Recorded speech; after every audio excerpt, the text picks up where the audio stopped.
Hello and welcome everybody, I'm Bavarian and I am a little bit late with this, but we are finally going to cover what is coming for Victoria 3 A National Awakening. Because at the end of the day, that entire update and that DLC is not that far away. We are, if I'm not mistaken, talking about the 23rd of September, and well, let's take a look at what they got for us. Today we're going to do Dev Diary number 155 with update 1.10 narrative content. So this seems to be content that is completely free. Partially, I will tell you, I already told you about this after I was in Stockholm, but now we have the details and I think that they are absolutely worth discussing. There's a lot coming here and I'm actually really excited to see it. Let's talk about the springtime of the peoples.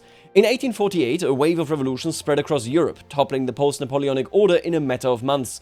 Formerly absolutist regimes convened national assemblies and enacted broadly democratic constitutions. A republic was declared in France, the King of Prussia appeared before a crowd of Berliners wearing the tricolor cockade of the German nation, and the Austrian Emperor signed off on every document the radical Hungarian delegation placed in his hands. By the end of the year, these constitutions were revoked, the national assemblies shuttered, and the Hungarian and Italian nationalists locked in a hopeless struggle against Austrian and Russian forces. All that remained of the triumphs of 1848 was the abolition of serfdom in Austria, the end of absolutism in Denmark, and a counter-revolutionary French Republic under Louis Napoleon Bonaparte. I really want to point out, and this is very important, that this entire type of content right here is vital to see dynamics that we then later on need if we want to have a proper 19th century. This is also one of those things that has been on my mind, of course, ever since. Now, we know before we go even deeper that there won't be a gutter crown coming with this content. Fine, kind of, because the gutter crown, if you ask me, also does require a type of German confederation, which at this point is not actually in the game. I will tell you though that the rework that we are seeing here is excellent, because the story of 1848-1849 is incredibly complex. The there and back is something that you can't really do just with game mechanics. Seeing more bespoke content, and especially seeing 1.0 content, because this is content that has been in the start of the game ever since, seeing that being reworked and seeing it being reworked this massively is something that I really like. 1848-1849, of course, for Germany in particular, incredibly important. The relationship to this is something that has accompanied, I think, our country for a very long time. We also do trace, actually. When people study German history, we mostly start tracing in 1815 if we want to take a look at German nationalism and the development right there. So this is massive, and I can tell you already, before we jump into this, I am really looking forward to what is actually in here. The failure of 1848 haunted European liberalism throughout the 19th century, fading only once it became clear that traditional conservatism was a spent force. In time, liberalism would have its victory, but it would be one gained through reconciliation, not through barricades and gunsmoke. This is actually one of those things. Germans talk a lot about this. Listen, this is discourse that isn't really available to non-Germans, so I want to bring it to you here in this video.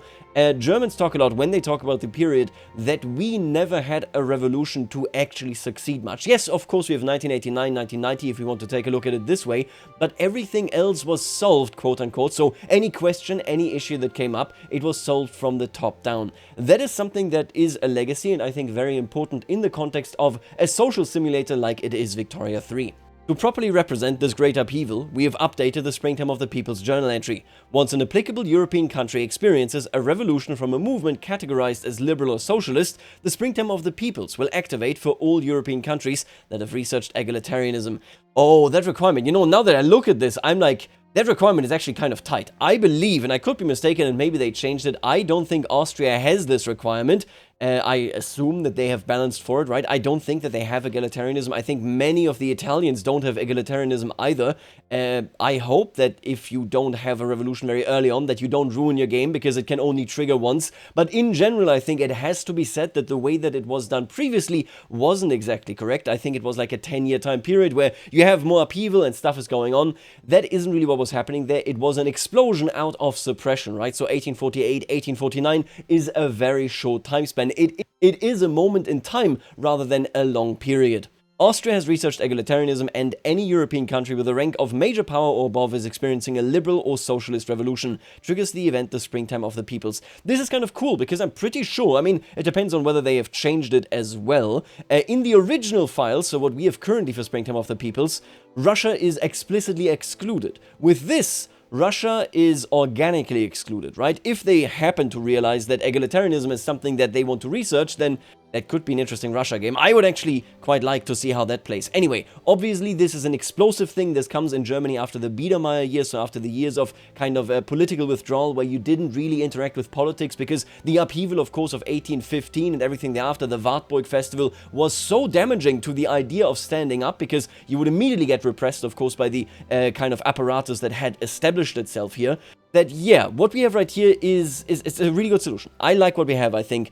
I would argue that what we have right here is a really good approximation of what that is. For the purpose of the Springtime of the Peoples and related content, political movements are categorized under the loose umbrellas of liberal, socialist, and conservative. Precisely which movements are capable of activating the Springtime of the Peoples are available in convenient tooltips. I noticed, and I think we're going to notice this down here as well, that they use tooltips and that they actually use more data on what will happen once something closes out than they have in the past. I do really like this as well. They're getting better at UX. Liberal political movements include all of these, yeah, okay, so national movements, we're looking at feminism, labor, positivist, abolitionist, classic stuff, and then socialist movements are socialist, nihilist, communist, and anarchist. So all of these can indeed trigger this, so you have a wider range of the time period. They do mention later on that they are trying to frame it in the exact historical period, so obviously you have two scenarios that will make it so that SOTP, and that's what I'm going to call it, SOTP is more likely to happen, right? We're talking about France and divided monarchists. There's a really good chance that you get plenty of revolutions in that country, and then historically, of course, they are kickstarting the entire thing. We're also talking about plight, we're talking about diseases that are intensified in the 40s, the Hungary 40s. Again, they talk about this later, but I like this because what it means to include all of this is that somebody sat down and they said, hey, I know historically this was a pretty tight time frame, but ultimately those conditions weren't unique to 1848, 1849. If it doesn't happen then, let's just say that there is no revolution in any European country that is a major power or above, right? What we have right here, well, take a look at this. Feminist, that goes far into the future, right? We also have nihilist, for example. We have anarchist, that comes significantly later, indeed, for most countries here than what that is. So what I am saying here, ultimately, is that I really, really enjoy the idea that they said, we want to make this all-encompassing. This isn't only going to work in the 40s, and then if you didn't have it, it will never happen again. This is something that can organically emerge even later. I like this. That is robust design right here. It will last for longer than just one patch.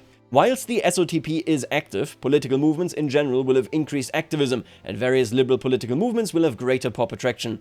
We've also changed the completion and failure effects. The Springtime of the Peoples, and now I said that aloud yet again, now lasts 3 years. Take a look at this. Again, it is a moment in time rather than this long-term type of thing that starts with an explosion and then ends by kind of fizzling out. That is not how that went historically. So much, much better approach here than the 1.0 content. This is what happens if you can reiterate on content years after launch of a game. If a country can survive 3 years without suffering a revolution or manages to keep all liberal movements suppressed for 1 year, the journal entry will conclude in a conservative victory. I would assume that this second part here specifically is for countries like Russia. Even if they experience this journal entry, chances are, with how weak liberal forces are in Russia in this time frame, that they aren't going to get, a strong liberal movement. I really, okay, the more I go through this, and I didn't see this the first time I read this dev diary, the more do I have the impression that this is actually, it might be one of my favorite redesigned journal entries that they have ever done, just because of how many options and different kind of positions this takes into account. Very, very interesting to see. Let's take a look at the actual journal entry right here. We see Major Situations journal entry, which is clearly a new category. SOTP, yep, it adds attraction very clearly right there. You can see again liberal and socialist, how it is defined. While this journal entry is active and turmoil in Brandenburg is above 10%, revolutionary forces may attempt to seize power in our capital. So this could be instantaneous. I will say I wish this was a little more highlighted because that is a big change. Obviously, it is a part of the content, but it is a massive change. You could lose the situation that you're in almost immediately. This will result in a revolutionary victory if, indeed, yep, in Prussia you have somebody in government that is liberal or radical, and at least one of these, census suffrage or universal suffrage, and then you will indeed have red summer. We're going to see that in just a second. If you suppress it, it will be conservative victory, and then you can see the possible effects right there. I like this. Possible effects is amazing. Acting and going kind of in blind is not really good design because you don't know what is going to go next. Sometimes you might be sitting there thinking, is there going to be something next, or am I done and I can just free play now? This, man, I am actually so glad that I am covering this journal. I was thinking about not doing it, but now I'm like, this right here genuinely is something that I needed to see. I think maybe I share this opinion with others as well. The great game wasn't really, I didn't think it panned out perfectly, of course. We had a couple of woes when it came to narrative design in Victoria 3. This right here looks excellent. It really does. The way that it understands the situation and then tries to kind of map that onto the mechanics looks really nice. To better represent the course that the revolutions of 1848 tended to follow, this journal entry gives revolutionary movements the ability to immediately seize power, provided certain conditions are met. If an applicable movement becomes insurrectionary whilst the country's capital state has over 10% radicals, barricades will go up in the capital and the revolutionaries will make a grab for power. Let's take a look at this right here. This is indeed what happened in the way that this functioned. It was largely driven in urban revolutions in the capitals because that is the seat of power, of course. Inspired by the revolutionary wave spreading across Europe, revolutionaries in Vienna have assembled to make demands of the Kaiser. They call for universal suffrage, a democratic constitution, and the establishment of a national guard. We cannot risk a civil war? Oh, interesting. Send in the army immediately. So this is an option. They're not even railroading you. They are giving you the standard because that is basically the historical option. Very reminiscent of EU5, I will say, the way that they handle it as well. But then you also have send in the army immediately. I like this design. I really do. If you give in, you enable universal suffrage, a right of assembly, national guard, and indeed tenant farmers. Yep, okay. You have election in 3 months and you get bloodless revolution. Minus 90% interest group political strength on the Austrian aristocracy. That is pretty significant. No, I really like this. I like the way that they have done this. Such a revolution will immediately result in a revolutionary victory, bringing the revolution into its precarious second stage. That is the Red Summer. The revolutionary surge in Europe has swept the liberal government into power in Austria. This fragile liberal order is threatened by both conservative forces who wish to reverse their gains and radicals who threaten a new revolution. Long live the constitution, or this travesty must come to an end. The counter-revolution, so this is if you want to be conservative, you will strengthen them, or if you do long live the constitution, you give a chance, a fighting chance, to indeed the kind of revolution itself, be it more radical or at least liberal. If the springtime of the People's Journal entry represents the circumstances that swept revolutionaries into power across Europe, Red Summer represents the circumstances that historically proved to be their doom. To understand why this was the case, one must take a closer look at the social base of these revolutions. The revolutions of 1848 marked the last great joint revolutionary endeavor between the European bourgeoisie and proletariat. They occurred in the context of absolutist regimes which were experiencing capitalist economic development, yet had largely failed to offer the bourgeoisie access to the halls of political power. Political institutions were centralized in capital cities, which had grown swollen with workers freshly arrived from the countryside, now immiserated by mechanization, food shortages, and poverty wages. As urban poverty rose, the social question from which the word socialism is derived became increasingly salient.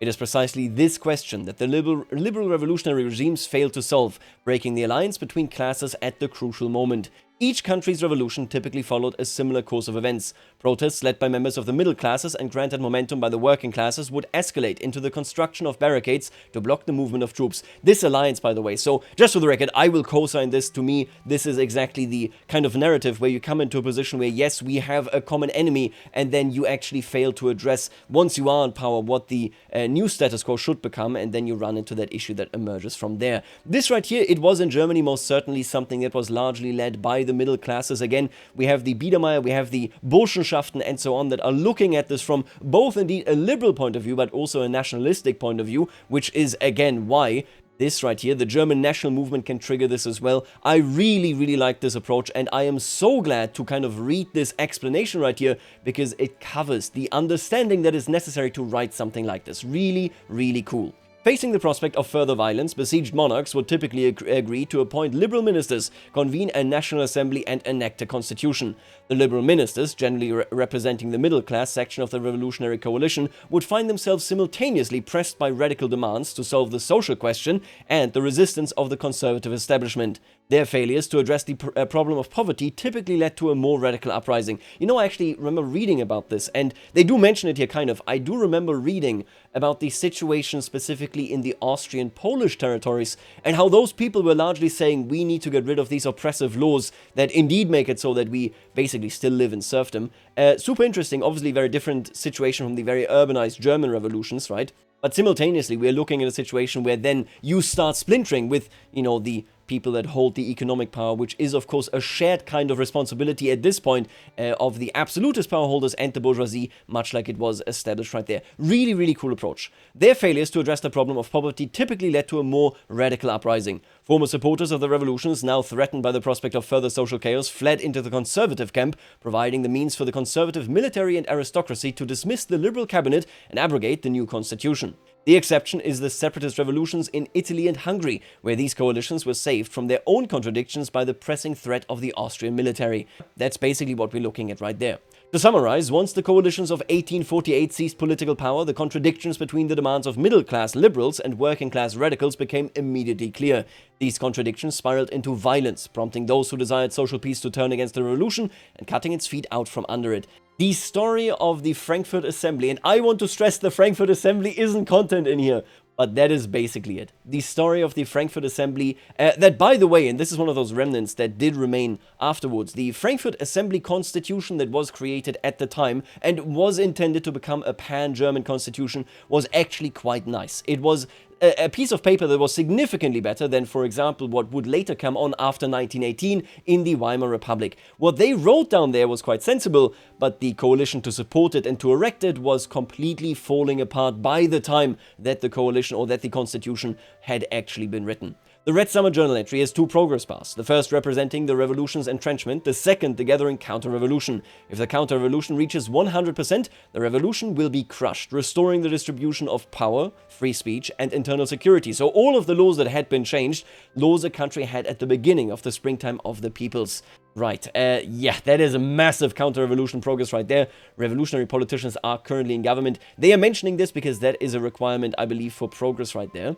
The counter-revolution, until the liberal government cements its rule, it will be threatened by the vengeful remnants of the old order.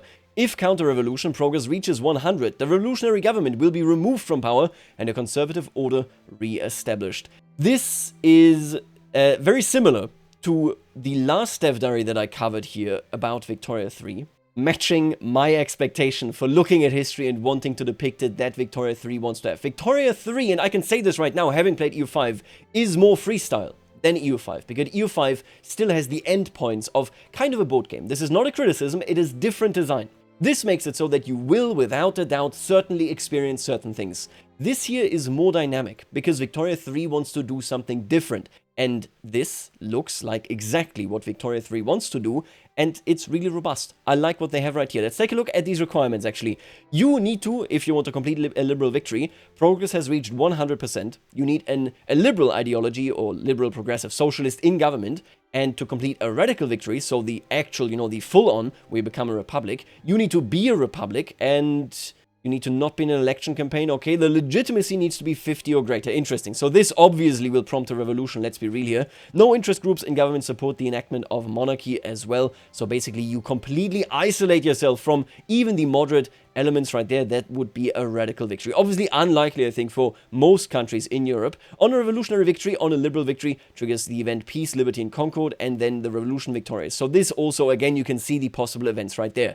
This will fail, or well, it will give you a conservative victory and roll you back to where you used to be, but the turmoil can't really be forgotten if the counter-revolution has reached 100%. The revolution gains progress through having high legitimacy, the support of liberal and modernizer movements, the clout of the intelligentsia, and having marginalized landowners and armed forces interest groups.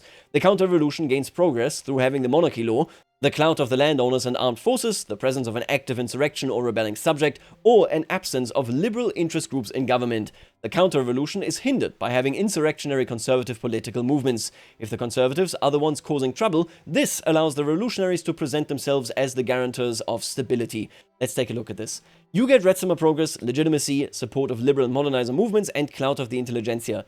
Yeah, I think ultimately you're going to be looking at only very particular countries being able to actually pull this off. Because ultimately you can't really get around the idea, if you want to pull this off, you need to be pretty urbanized. Austria, Russia, you know, probably some other countries as well that I currently couldn't name, they won't be able to make this. 2 Sicilies, also one of those candidates. The counter-revolution progress, 34, that's huge, because we don't have any of these interest groups in government, right?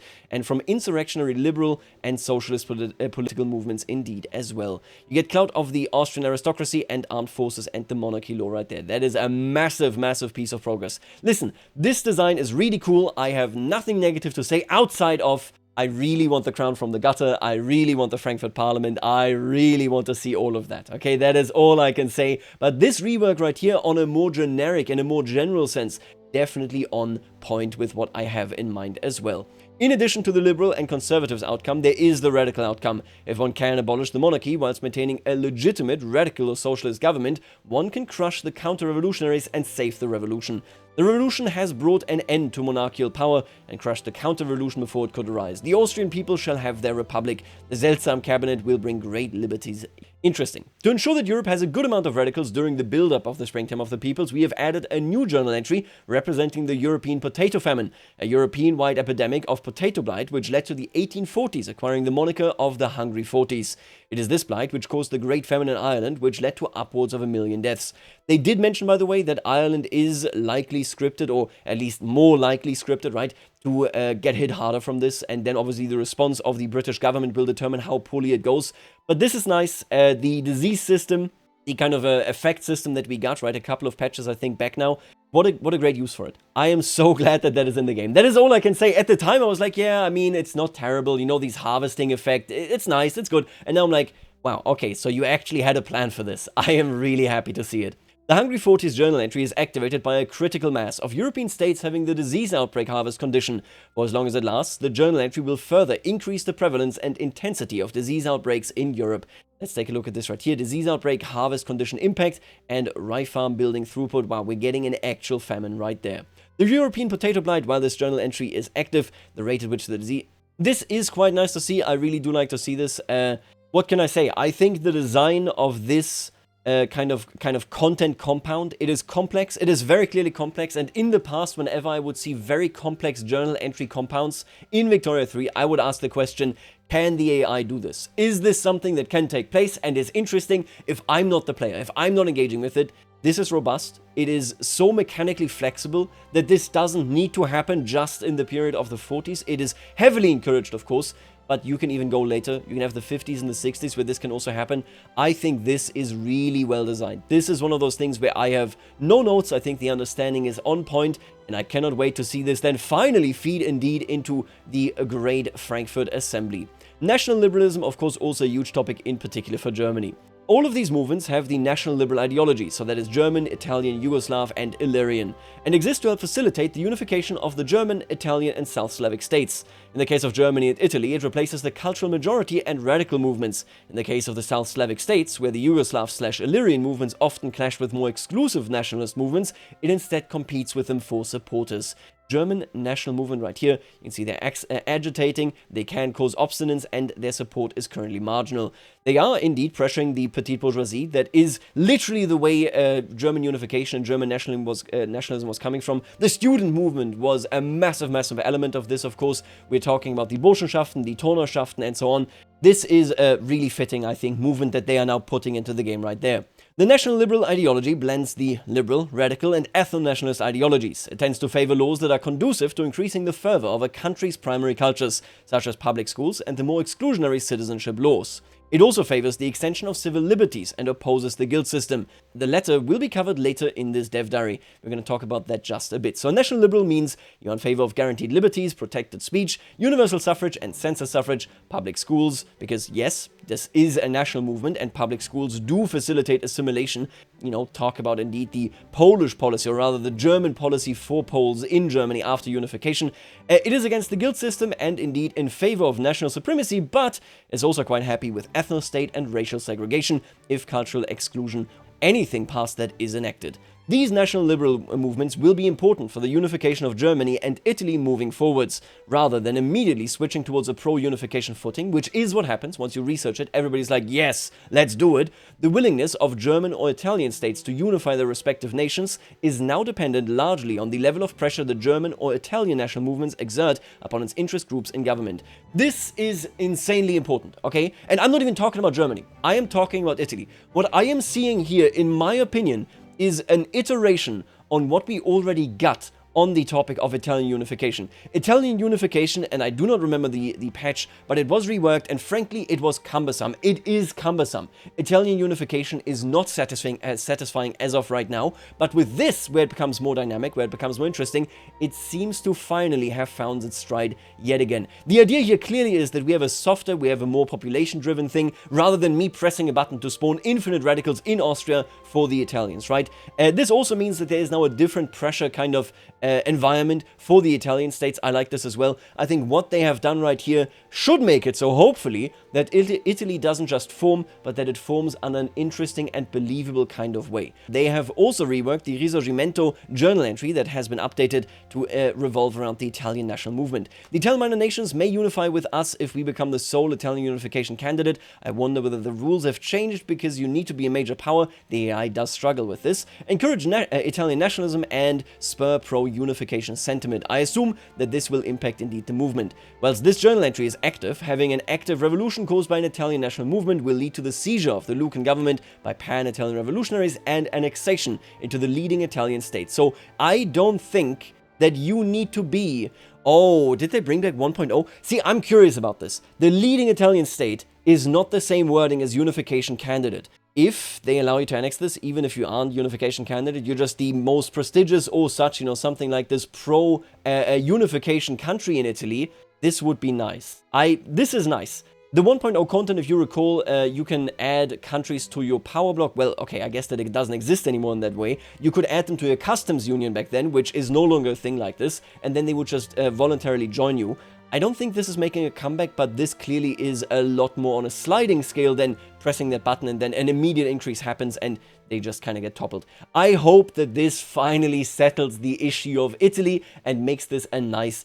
Now, labor associations, we're going to skip largely because I think with the evaluation that I had in the other video, I was basically correct, right? Guild system represents the pre-modern system of merchant and crafts guild. It is very exclusive and it interestingly makes it so that indeed the minimum worker-owned share in these building levels in manufacturing, mines and so on is actually plus 25%. That is significant. It gives us an interesting power base of the shopkeepers that previously was not there, and qualifications go down with minus 30%, maybe making it so that finally Russia is in a position of running out of qualified workforce in certain circumstances. The Combination Act represents a total ban on labor associations. You get some examples here right there as well. I love when they do that. They actually mention what they, you know, kind of are referring to there. I really do like this. In addition, if this law is active, the trade unions will be more likely to generate characters with radical ideologies such as nihilists, communists, anarchists, and vanguardists. You can see this right here as well. Political strength goes down, but people become more radical. The idea is the more liberal you are with your trade unions, the more will they be de-radicalized, but they will be powerful. Anti-strike law is the middle step right there. You can see, yep, you get some slight debuff to the political strength, but the radicals also only get a slight buff. This is also represented, of course, in the fact that the trade union IG will be less likely to generate characters with radical ideologies. And then we got right to associate, which is a very liberal trade union law, I suppose, right? They can strike and yada yada yada. And then you're looking at a situation where they are much less likely to be radical, but the trade unions are more powerful, which then further might lead you down the rabbit hole of needing to give them rights. The alternative is corporatized unions. This represents various arrangements in which labor unions become either de jure or de facto arms of the state. Yep, makes perfect sense, right? This spawns incorporatist people, you are less likely to generate radical people, and indeed you are weakening the socialist, anarchist, and communist movements because you are integrating the trade unions into the state apparatus directly. Radicals and loyalists from standard of living changes also go up significantly because now they are tied directly to the destiny of your state. That is kind of the idea right there. I liked it. That's funny. success 100%, you are definitely cheating, right? Okay, whatever. As always, these laws come with a selection of new events for their new enactment. Let's take a look at the writing right here. Sensing a chance to disadvantage the economic rivals in the cities, prominent members of the landed gentry have come out in favor of enacting right to associate. Interesting. The unions are agents of disorder, but crucially, agents which reserve their greatest hostility for our immediate competitors. They will demand concessions from their superiors, concessions which carve deeply into the pockets of London's magnates. To compensate for those losses, they shall be forced to raise their prices, placing our own produce in a deeply feral position. I like this event. That is such a cheeky event. That's really cool. A perfectly workable arrangement, or we must be wary of offers like these. Right, I getcha. That is a plus 20% enactment success chance. Let's talk about the Balkans political setup right here. I don't think this will take too long either, because these are basically law variants. One of the most common requests pertaining to the Ottoman Empire is to represent the historical millet system. Millet? Not sure. A system of ethno-religious autonomies under the authority of the Ottoman Caliph. Our interpretation of the Malay system grants increased acceptance to Abrahamic religions, whilst discriminating heavily against others. It is also including the effects formerly granted by the Shizye tax modifier, I do not speak Turkish, my apologies, a religious tax, and a malus to conscriptable battalions. So this is now an integrated law. You see that conversion is indeed allowed. Acceptance goes down if you are not at all sharing any religious trait. We talked about traits in the past as well, indeed. You get a negative conscriptable battalion modifier and negative conversion modifier. Okay, interesting. But more authority. That is quite nice indeed. Taxation levels, right? So this scales with taxation. That is interesting. That is very, very cool. You get religious tax from there. I hope that this is actually also sourced indeed from the pops right there, right? That you grab the right pops, because this could yet again contribute to the actual radicalization of non-Turkish, non-Sunni pops in the Ottoman Empire, making it harder to suppress, for example, minority uprisings. Cool law, nothing really wrong with this. I like all these variants. There are two changes that I completely underestimated. The first one being the harvest conditions that are now playing such a vital role in making the Hungary 40s happen. And then the other one being just in general, I guess, everything related to law variants. I thought, yeah, that's kind of cute. You know, the Great Qing has that stuff going on with Guangzhou. That's very interesting. But is it really going to do that much? The answer apparently is yes. They are using it more liberally now, and I am a big, big fan. The Austrian starting laws also have been updated. Here one may see two law variants, Crown Land Diets and Manoralism. Crown Land Diets is a slightly more flavorful variant of hereditary bureaucrats, which grants less political power to aristocrats, whilst Manoralism occupies a space between serfdom and tenant farmers. Right, okay, these are the starting laws.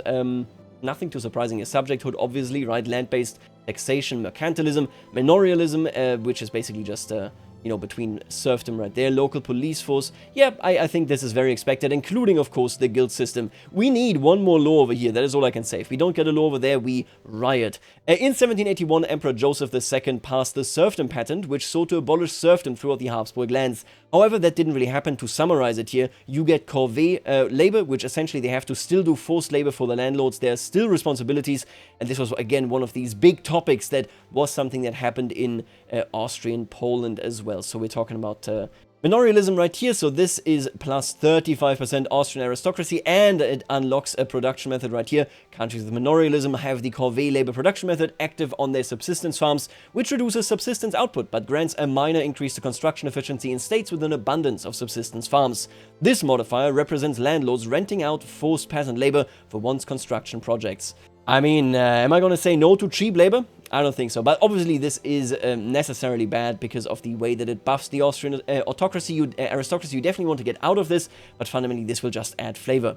The manorialism law is active across the Austrian Empire and Danubian principalities at game start. Speaking of the Danubian principalities, organic regulation right here is a special form of oligarchy. I like that they always add this now in brackets right there. In 1836, the legal status quo in the principalities of Wallachia and Moldavia was largely determined by the Regulamentul Organic, or organic regulation. These laws were a sort of pseudo-constitution imposed by the Russian Empire in the aftermath of the Russo-Turkish War of 1828, and established a system in which the princes of Wallachia and Moldavia would periodically be elected by an assembly of boyars. Right, take a look at this. You get authority, as you do for oligarchy. You get legitimacy. Yep. All of this makes sense, except unlocks command economy law and economic system. That's pretty crazy. I really wonder whether there isn't some memery that we can do with command economy in that regard. Okay, this country's government is constituted through a set of organic regulations imposed by the great powers. Its head of state is appointed by representatives of the boyar oligarchy. The organic regulation law relates to a new starting treaty between Russia and the Danubian principalities, the Treaty of Adrianople, in which the Danubian principalities commit to organic regulation and several other concessions in return for Russian support for their independence. So you basically are already drifting into their sphere, but you can't really get pushed down by the Ottomans anymore, which is nice. The tribes of Montenegro we already talked about, right? They sustain themselves largely through raiding the territories of the Ottoman Empire, and to represent this, they have two laws: women in the fields and self-paternalism. So this is legal guardianship and no social security. With the men of Montenegro largely occupied with fighting, the women of Montenegro are left to do the hard labor. We already talked about this in the past. The women in the fields law represents this arrangement. Nearly the entire male population of Montenegro is available for conscription, whilst the women spend their days working both in the home and in hard agricultural labor. Historically, the population of Montenegro remained relatively stagnant for much of our period, a phenomenon that can be attributed both to extremely high mortality rates and this unique gender arrangement. Standard of living goes down. That is huge, Jesus Christ. Workforce ratio plus 30%, plus 40% conscription rate, minus 10% birth rate. My God, I would call this, no hard feelings, I would call this a bit of a gimmick law. I understand why it is there, but you need to get rid of this. Like, when you are playing Montenegro, the moment that you don't need to rely on raiding the Ottomans anymore, you have to get rid of this. This is awful, wow. The self-paternalism law represents the means through which the plunder gained from raiding is distributed amongst Montenegro's tribes. With Montenegro's lack of industry and arable land, this traditional system of distribution is necessary to sustain its population. Let's see, you have a social security institution. This is such a funny use of social security, but I get it. It is a pre-industrial way of having social security. Welfare payments and food security go up, and dependence income goes up as well. This is the only way that you secure it, and it goes through the state. If you're not raiding, you're not doing well, your people will be angry and they will force you to raid. I like that a lot. Now, what I also like a lot is actually the Grand Collapse. The Grand Collapse is a new journal entry for the Ottoman Empire, representing the dissolution of the empire following a particularly great catastrophe. The Grand Collapse becomes available if the Ottoman Empire has not successfully completed the Tanzimat and either enacts some form of republic or experiences a revolution after becoming unrecognized. Right, has not completed the Sick Man of Europe journal entry.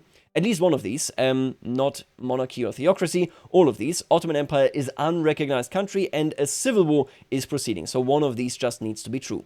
If activated, Ottoman Empire will have 10 years to stabilize itself, lest she face the Grand Collapse. Triggers the event Fetret. Now this is a tough question. This is content that the player is unlikely to ever see, because if you are playing the Ottomans, you are probably going to succeed with the Tanzimat. It is good to have content for if you don't, that is true.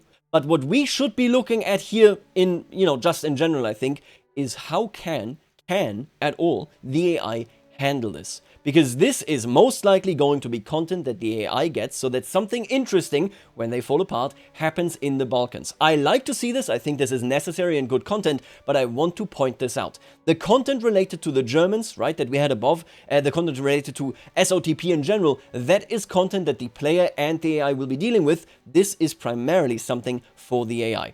One may note that if the Tanzimat is not completed, the Ottoman Empire becoming a republic is incompatible with its continued existence as an empire. Makes perfect sense, by the way. If you fail to modernize in any way, this is what they explain right here, if you fail to get away from subjecthood as an understanding of what makes you an Ottoman kind of a citizen, right, then you are in a situation where you will not be able to be a unified republic. This makes perfect sense to me. It is extremely harsh that there is content that just completely severs and dismembers the Ottoman Empire, but it makes perfect sense with the position they were in. In a world where the Tanzimat outright failed, this project would certainly have less traction than it did historically, and there would be no chance for the Ottoman Empire to survive the transition from dynastic state to nation state. Yes, I agree. Let's take a look at this. Lobby notables, issue Friday Khutbah, enforce minor Tanzimats, and study Sefarednam archives. With unrest crawling in the nation's veins, read this very carefully because you're never going to see this personally. Our dominion teeters on the brink, and the show of imperial stratagem will surely remind all of our subjects of the might of its former glory. Imperial stratagem are very important. It reminds me a lot of Kongming, Komei, as they say. He had many stratagems, very important man as well. Completely unrelated to the Ottomans, but still I wanted to bring him up. We must exercise conciliatory expertise to ensure the safety of our borders. Should such trials fail to invert the situation, they will be sundered and the fuse of the Grand Collapse will ignite. So this right here is how you succeed. So there is no failure state here, there's just success or time runs out. Success is no civil war, is a monarchy or theocracy, less than 10% of pops in Turkey are radicals, intelligentsia are not part of the government, Turkey legitimacy is greater than 80, currently 100, any Turkish subject or their subjects, relations with Turkey are greater than or equal to 20, and at least 3 interest groups in Turkey, approval is greater or equal to +5. I see. If completed, you get the sublime port, or if you fail, you get the grand collapse. If one cannot complete it before the time runs out, the grand collapse will trigger, and the empire will shatter into pieces. Turkey will be left as a parliamentary or presidential republic surrounded by freshly independent countries. Not being in a civil war, the AI can do this. Not being a republic, the AI can do this. Less than 10% of pops in Turkey are radicals. I'm not sure that the AI will ever pull that off, okay? Intelligentsia are not part of the government. Okay, sure. Turkey legitimacy is greater than 80. Sure. Any Turkish subject or their subjects, relations greater of equal or equal to 20. I'll be honest with you. I don't think the AI considers the opinion of the subject of a subject. So this is kind of luck-bound. In general, these requirements are doable for the AI, even if this is hard. This is just good economic management by the AI, which is difficult for it, but sure. This is not beyond it, right? There are certain things like the Algeria content in France where it is just beyond the AI. There are certain things like building barracks in Russia to see the Far East type of content, right? Where they do struggle with it because it isn't organic behavior for the AI. This right here, I think the AI can do, although this I don't think they would ever do consciously. They have to get lucky there. But alright, if one cannot complete it before the timer runs out, the grand collapse will trigger and the empire will shatter into pieces. Turkey will be left as a parliamentary or presidential republic surrounded by freshly independent countries. I love that. That is great. Yeah, look at this. This is disgusting, but okay, yeah, sure. They just have to unify. I think they just triggered this, you know, without really making sure that, or without unposing, I guess, you know, they just wanted to show content. We see Kurdistan, Armenia, Syria, we see Greece, we see indeed Cyprus, we see Albania, Bulgaria, Serbia, and Bosnia-Herzegovina. And for some reason, Montenegro got nothing, okay? It reminds me of a rewritten, I guess, downfall of the Chinese Qing dynasty. The Grand Collapse right here also has an actual event. Chaos has emerged from every corner of our nation, being reduced to our mainland. It is now impossible to stop the spiral of revolution all around us. We must move on. It had been decreed upon us, so let it be. That has to be devastating. Iraq also free, actually. I didn't even see it. Jabal Shammar just stole a piece of Iraq. That has to be devastating. The megali idea is yet another thing that has been reworked. I already mentioned this in the past, that Greece has seen some rework stuff here in the free patch as well. Let's take a look at this right there. In pursuit of the megali idea, is at peace, is not a subject, is at least a minor power or better, Greek gold reserves greater than 0, and owns at least 15 Greek homeland states. That is massive. Greek legitimacy is greater or equal to 50, currently 58. That is the smallest concern. 15 Greek homeland states, that is a lot of states. I mean, how many are there? It's like, this is 1, 2, 3, I can't remember quite the states here. That is a lot of states, my god, okay. Will fail if you become a subject. I hope that they taught the AI not to go negative. That's all I can say, okay? I mean, I guess it's easy not to be a minor power, or not to be less than a minor power, insignificant, but I hope the AI understands that this is pivotal. Then again, to be fair, the megali idea didn't exactly go through the way that they envisioned it, right? If Greece chooses to pursue the megali idea and has made some progress on realizing it, which it doesn't say, that's interesting, is it? Oh, that is interesting. It doesn't say here that you get an event if you've made some progress. Because this right here is pursue the title of Eastern Rome, which I assume is maybe if you're like, you know, once you take Constantinople or something. It doesn't say that. I wish it said that, you know, you get this option. Because once you have this option, you will receive an event that allows you to escalate your ambitions. Let's take a look at this. The expansion of the Greek state has led some of the most fervent nationalists to propose an even more ambitious project. The restoration of the Byzantine Empire through the conquest of Eastern Thrace and Aydin. That which yesterday would have seemed an absurd pipe dream is now within our grasp. The purple phoenix will rise again. Byzantium will be restored, or we should not move forward with this ambitious agenda. I would like to see something more in detail here, but I will tell you that this was a question of Greek nationalism at the time. Should you be looking at your Roman past, or should you essentially be looking at a new Hellenistic past? And obviously, or well, future, I guess. And that is what they did, obviously. Greek relations towards Ottoman Empire deteriorates by 20. Jesus, 20 infamy, that's pretty big. Selecting this option will change the completion requirements. Will need to form Byzantium, must have monarchy active, must own all Byzantium state regions. Currently 0 fulfill this requirement. Legitimacy must be 50 or greater. You must be at peace. Okay, classic stuff. I get it. That is fine. You get claims as well. I like this. It's not bad. It's a good rework. The rewards for this journal entry depend upon the level of ambition pursued by Greece, with more ambitious goals granting larger rewards. However, failing the journal entry will have correspondingly larger penalties. Good content. Nothing wrong with it. Let's take a look at this as well. This is, of course, a standard journal entry in the game already, but they have reworked it nonetheless. This journal entry includes 2 powerful interactions for managing the Austrian Empire, and lasts until either the conclusive pacification of the Hungarian lands or the enactment of the historical Austro-Hungarian Compromise. Makes sense. Either you succeed in unification, in centralizing essentially, or you go ahead and you simply have the compromise. Matter of Hungary, national agenda journal entry, establish the dual monarchy, integrate the crown lands. Right, confronted by increasingly bellicose demands for Hungarian autonomy, the administration in Vienna must decide whether to give in to the demands of the Hungarian nationalists or to rein them in by force if need be. And then you have Hungarian Revolution. They have a pattern now, and I like this. So fundamentally, and I want to point this out, because when I talk about EU5, I will be negative towards this, okay? They have a very clear pattern of the phrasing, the wording, and the exact structure of their journal entries. I said it just literally earlier. I said all the way up here, I wish that you highlighted it more, that this can instantly lead, and let me just find it, that this can instantly lead, there you go, to you being toppled. I said this in particular about the springtime of the peoples. But now that I look at it, you don't really need to highlight it more. I wish this was literally just like whiter, right, to make it more visible. But I will tell you right now, they clearly have a structure. In every journal entry, you can count if there's anything special that will instantly change something for you, it will be right there. I think that is great design. The way that they are going about this content is the first time where I'm just looking at all of it and I'm like, you know what, I think the AI can do this, you know what, I think this understands the history perfectly well. And then, of course, when something special, something extreme happens, you will see this directly here. The activation of the Springtime of the People's journal entry will likely empower radical factions in the Hungarian Diet, possibly leading to conflict with the government in Vienna. So you get context, you get something important named right there. This is great UX design, just saying. We'll complete if, at least one of these, we have established the dual monarchy. The average acceptance of Hungarian and Austria has been greater than or equal to 80 for 60 months. Oh, yeah, wow, that is... you gotta change a lot for that. All of these, no Hungarian cultural minority movement has activism of agitating or above. At least 8 Austrian states must be Hungarian homelands. So you will complete this indeed if you either establish the dual monarchy or you go on and you actually integrate them successfully, much like they said. Again, quite realistic. I think the AI is hopefully going to be guided through this. If completed, Austria loses Young Hungary movement and indeed will fail if Hungary is broken free indeed. Historically, the Austrian Empire considered numerous solutions to the problem of restructuring the empire. The majority of these will be covered in the diaries, where we go over the contents of National Awakening. I'm gonna get to this in, the next video. The 2 available in this journal entry, and thus in the free update, are pursuing the integration of the Crown Lands and the dual monarchy. I like this, it makes it so that if you don't get the DLC, you still get some of the improvements. Very cool. The Integrate the Crown Lands button becomes available if the liberty desire of all Austrian Crown Land subjects is below 25. It annexes all Crown Land subjects directly into Austria, reducing the empire to a single tag. However, this option does not resolve the journal entry. To annex Hungary is one thing, but to resolve the question, one must hold it. So, you can annex, but that doesn't mean the problem of Hungary goes away. Take a look at this. The level of autonomy enjoyed by Austrian crown lands such as Hungary has been a thorn in the side of the central government for generations.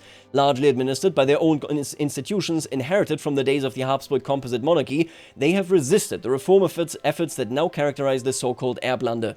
For the sake of the prosperity of our great empire, these crown lands must be fully integrated into the Austrian administration.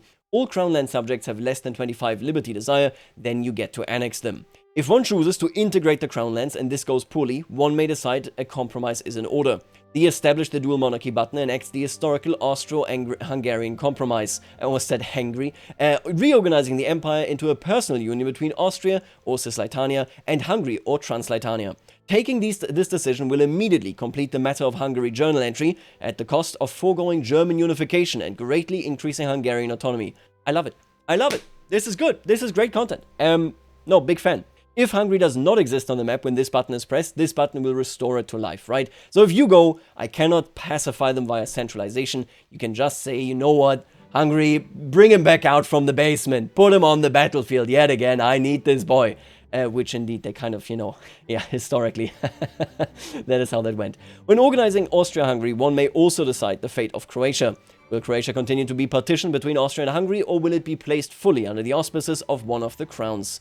Ausgleich. A compromise has been reached. As per the agreement, Austria is to be restructured into the dual monarchy of Austria-Hungary, divided into a Transleitanian territory ruled from Buda and a Cisleitanian territory, one ruled from Vienna. Right, and then here you can say, keep the Triune Kingdom under direct Austrian control, establish Transleitania in full union with the Triune Kingdom. Obviously, yeah. Here we can then see 3 configurations. Keep in mind, this is all free content. Everything we have seen so far in this dev diary and that we will be seeing in this dev diary is free content. It is reworking stuff. It is making it work so much better. I do want to take note here, and I am not sure whether this isn't cheated, okay? I do want to stress this. However, take a look at Serbia looking different in these screenshots, and take a look at Italy looking different. Is Italy forming organically in observer games that they have? Maybe. You know, who knows? Listen, this might as well be cheated. But what I'm saying is, I think we have a really good chance, whether you have the DLC or not, that you see Italy, that you see an interesting Austria, that you see Germany form. I think the good times are finally here and permanently. We have had a very stable, a very consistent Victoria 3 team, I think, in the last year. And this right here is just a continuation and a reiteration on the quality that they now have reached. I'm very, very happy to say that for sure. If Hungary can manage to secure its independence, the other crownlands are certain to follow, right? Our Croatian subjects rebel and oust administrators from their lands, Serbians and Poles as well. They become radical, and we get the Broken Eagle. Outside of this, there has been a map rework that is fine. They split Silesia, for example. They did some stuff here with Montenegro. They did some stuff with Slovakia and Lithuania. You can see it right here, right? Some split states right there. Saxony has finally been fixed. And then, of course, we're looking at the new culture map here as well, looking a little bit more interesting. I already know, rather, that they also now have striped cultures. We're going to see this, I think, in the next dev diary. I like it. Very, very nice. East Africa has also been changed. I already told you about this a little bit. Something that I do want to mention is that when Oman and Zanzibar split, so first of all, they are all Ibadi now, which is very cool. They didn't have this previously. Now, if you are Zanzibar, your task is given by your journal entry, if it splits from Oman, is to keep colonizing powers out of the East African coast until it has consolidated power by becoming recognized or by fully controlling the East African interior. If it fails and powers from outside Africa manage to penetrate the interior, then Zanzibar's claims of sovereignty will fall apart and the realm will collapse. This failed state essentially reflects its historic fate after the German explorer Karl Peters managed to undercut Zanzibari claims in what is now Tanzania, triggering a race between Germany and Britain to carve up a series of colonies and leaving the Sultanate of Zanzibar as little more than a rump British protectorate until it became part of Tanzania in 1964. This means we're not only getting a map rework that makes it so that you can't pre-colonize this, instead you have to have a diplo play, which means other people can come in. It's no longer just a race to the bottom, it is a race of getting involved and then needing to fight for it. Other than that, we also have changes in mainland Southeast Asia, mostly related to a rebellious puppet, right? Cambodia now being rebellious against Dainam, and simultaneously we are also looking at different borders between Siam and Dainam. This is good stuff. Some hubs, roads and railway routes have also been rearranged. I have nothing to say other than this is all amazing. I'm super looking forward to it. National Awakening sounds like a genuine awakening right here. It sounds like a really good update. We're going to talk about the Austrian content in the upcoming video as well, of course, here on the channel. Make sure to subscribe. And the last thing that I do want to mention, right down there, I think. If we ever get a way to split states on demand, to achieve different configurations as we like, outside of scripted cases, it is more likely that we would include solutions for both and a bunch of other places. This is related to Burgenland and Delvidek. I need this to be possible, okay? This is very important. It's gonna be ages if they ever implement this, but it would be so nice. Anyway, the content is great. I think this is very robust systemic content. It is flexible. I have nothing negative to say. It fits the history, it fits the mechanics. Give me the game. Let me play. Folks, I'm gonna see you later. Alligator.